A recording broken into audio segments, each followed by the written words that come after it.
Hello friends, truck study point में आपका स्वागत है। आज हम एक नया चैप्टर स्टार्ट करने जा रहे हैं जिसका नाम है bill of exchange. Bill of exchange, और ये भी उतना ही इम्पोर्टेंट है जितना कि डेप्रिसिएशन है। इसमें से भी क्वेश्चन आते आते हैं, तो पहले तो हम थोड़ा समझ लेंगे कि एक्चुअली होता क्या है। उसके बाद इसके जो प्रैक्टिकल क्वेश्चन है वो मैं अगले पार्ट में जैसे भी करके डाल दूँगा। तो ऑब्जेक्टिव ये रहेगा स्टार्टिंग में कि जो इम्पोर्टेंट चैप्टर है वो हम पहले ही कवर कर लें, और जो मिसलेनियस है वो बाद में या लास्ट में देख सकते हैं, इसमें कोई दिक्कत नहीं है। तो टाइम वेस्ट ना करते हुए हम बढ़ते हैं अपनी टॉपिक की तरफ कि मीनिंग। तो फ्रेंड्स, हमारे ना कंट्री में एक एक्ट है, नेगोशिएबल इंस्ट्रूमेंट एक्ट, और ये है 1881। नेगोशिएबल इंस्ट्रूमेंट एक्ट है 1881 का। दोबारा लिख देता हूँ मैं। और ये पूछा जाता है, आपको ये चीज़ याद रखनी कि नेगोशिएबल इंस्ट्रूमेंट एक्ट किस ईयर में बना था। वो 1881 है, ठीक है। तो उसमें ये डिफाइंड है कि नेगोशिएबल इंस्ट्रूमेंट एक्ट में ये डिफाइन है कि बिल ऑफ एक्सचेंज होता क्या है। तो उसमें जो पहला पॉइंट है वो क्या है कि ये राइटिंग में होना चाहिए। सबसे पहली बात, ऐसे नहीं मुंह से बोल दिया और अगले ने हाँ भर ली तो बिल ऑफ एक्सचेंज होगा, नहीं, राइटिंग में होना चाहिए। दूसरा क्या है, ये एक तरह का ऑर्डर ऑफ पेमेंट है। इसमें मतलब हमें, इसमें जो अदर पार्टी है उसको पैसा पे करना है, ठीक है ना। मैं बाद में एग्जांपल देके भी बताऊंगा प्रॉपर, पहले थोड़ा सा ये पॉइंट बस देख लेते हैं। तीसरा क्या है कि अनकंडीशनल ऑर्डर। अनकंडीशनल ऑर्डर है, इसमें कोई कंडीशन नहीं होनी चाहिए इस जो बिल ऑफ एक्सचेंज में पूरे में। तो पहले मैं थोड़ा बताता हूँ कि बिल ऑफ एक्सचेंज होता क्या है। कि मान लो आप शॉप पे गए कोई सामान खरीदने, ठीक है, और आपने उससे सामान उधार पे ले लिया, तो वो क्या करेगा, आपको एक बिल होता है वो बना के दे देगा, उसको बोलते हैं बिल ऑफ एक्सचेंज। वो आपको दे देगा और आपको उसको साइन करना होगा, और साइन करके वापस दुकानदार को दे देना। तो जनरली यही है, अगर हम सिंपल टर्म्स में समझे ना, तो यही बिल ऑफ एक्सचेंज है, ठीक है ना। तो अगर उस एग्जांपल के अकॉर्डिंग हम देखें तो राइटिंग में हो गया, उसमें ऑर्डर ऑफ पेमेंट है कि आप पेमेंट करनी है और आपने साइन भी करा, हाँ भाई मैं करूँगा। तीसरा क्या, अनकंडीशनल ऑर्डर है। उसमें ऐसा नहीं है कि भाई अगर आपकी सैलरी आएगी तो आप दोगे, ऐसा कुछ में कोई कंडीशन नहीं होनी चाहिए। बस ख़त्म मुद्दे की बात क्या है कि कोई कंडीशन नहीं है, आपको पेमेंट करनी है तो करनी है। उससे अगला क्या है, साइन होना चाहिए, जो कि एग्जांपल में हमने देखा ही था कि दुकानदार ने आपको दिया बिल, आपने साइन करके वापस दुकानदार को दे दिया। अगला पॉइंट क्या है, जो पेमेंट है वो सर्टेन होनी चाहिए, यानी कि फिक्स होनी चाहिए। जैसे मतलब बिल में लिखा कि 10,000 पे करना है, तो फिक्स है 10,000 ही देना है, ना 1 रुपया कम ना 1 रुपया ज़्यादा, ठीक है। उसके बाद क्या है, फिक्स डेट। उसमें डेट भी फिक्स है कि भाई 45 दिन बाद आप दोगे या 2 महीने बाद दोगे, तो वो टाइम भी फिक्स होना चाहिए। यूँ नहीं होना चाहिए कि आफ्टर 2 मंथ्स, तो आफ्टर 2 मंथ्स पता नहीं कितने साल निकल जाएंगे। ऐसा नहीं, फिक्स होना चाहिए कि भाई आज जैसे मान लो जो भी चल रहा है, आप इसके 2 महीने बाद दोगे तो 2 महीने बाद ही है, ठीक है ना। और एक क्या है कि वो स्टैम्प्ड होना चाहिए एज पर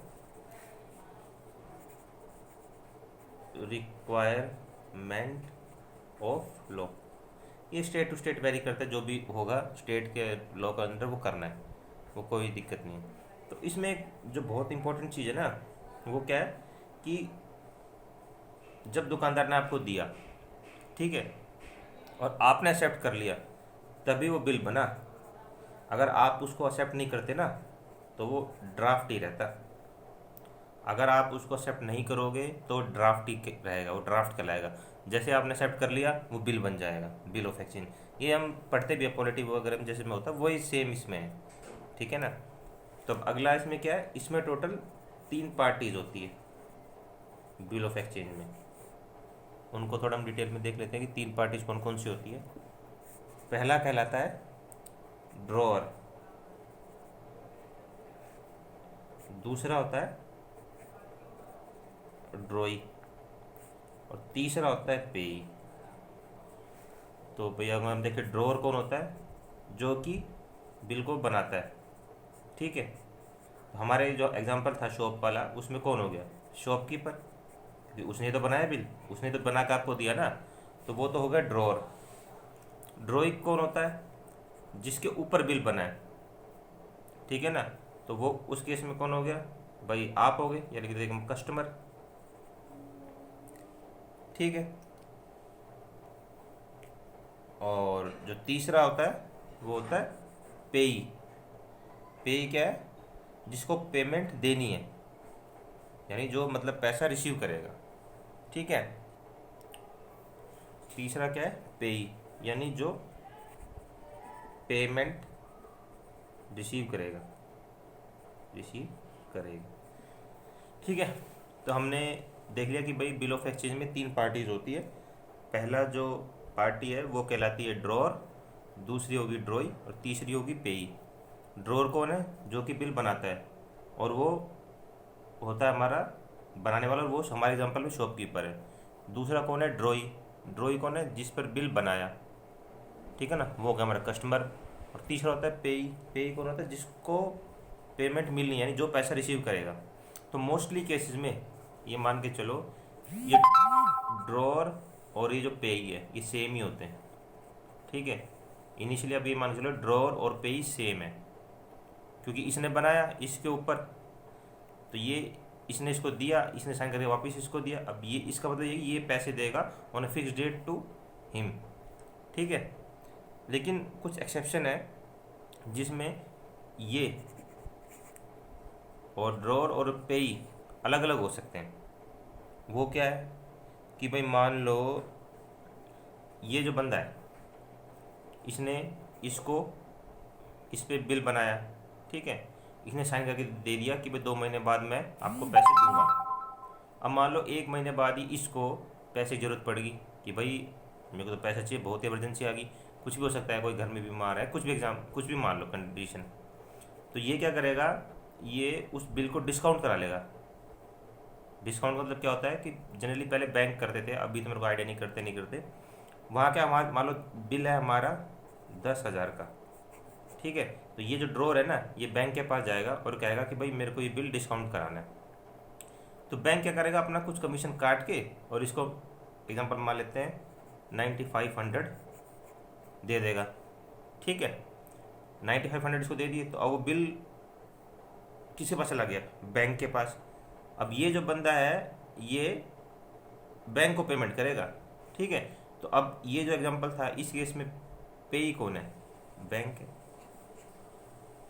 क्योंकि वो बैंक के पास चला गया ना बिल, और इसको तो उसको देना जिसके पास बिल है, तो ये बैंक को पेमेंट करेगा, ठीक है। या बैंक के अलावा कोई और पर्सन भी हो सकता है, मार्केट में बहुत सारे लोग होते हैं जो कि बिल डिस्काउंट करते हैं, तो वो बंदा हो जाएगा पेई उस केस में। या एक और कंडीशन हो सकती है, तो पहली कंडीशन थी मतलब जिसमें मतलब ड्रॉर और पेई अलग अलग हो सकते हैं। एक और क्या हो सकता है, मान लो ये जो बंदा था, ठीक है, इसने वही 10,000 का इसको करा, इसने साइन करके इसको दे दिए। अब इसने क्या करा, ये शॉपकीपर, ये भी किसी से सामान उधार पे लेता होगा, ठीक है। अब इसके पास पैसे थे नहीं, तो इसने क्या करा, वो बिल उसको दे दिया जिससे शॉपकीपर ने उधार लिया, कि भाई एक काम करियो, 2 महीने बाद मेरे को 10,000 रुपये मिलने हैं, तो मैं तेरे सामान उठा लेता हूँ, तो 2 महीने बाद उससे ले लियो। तो उस केस में वो जो शॉपकीपर ने जिससे लिया था सामान क्रेडिट पे, वो हो जाएगा शॉपकीपर। क्रेडिटर जो है ना, वो हमारा इस केस में हो जाएगा पेई, ठीक है ना। तो ये 2 ही पॉइंट है जिसमें मतलब ये रहता है कि भाई ड्रॉर और पेई अलग अलग है, बाकी हर केस में दोनों सेम ही रहेंगे, ठीक है ना। ठीक है फ्रेंड्स, तो बिल ऑफ एक्सचेंज में इतना ही था, यही बेसिक है। इस बाद अगले वीडियो में पढ़ेंगे प्रोमिसरी नोट, और उससे अगले में एक इनका होता है मैच्योरिटी वगैरह वाला, वो होता है, उसके बाद ये टॉपिक खत्म है। तो छोटी छोटी वीडियो रखते हैं ताकि पढ़ने में भी आसानी हो और ज़्यादा दिक्कत भी ना आए। ठीक है फ्रेंड्स, तो मिलते हैं अगले वीडियो में, तब तक आप चैनल को सब्सक्राइब कर लीजिए और वीडियो को शेयर करिए ताकि और लोगों को फ़ायदा हो। Okay, thank you.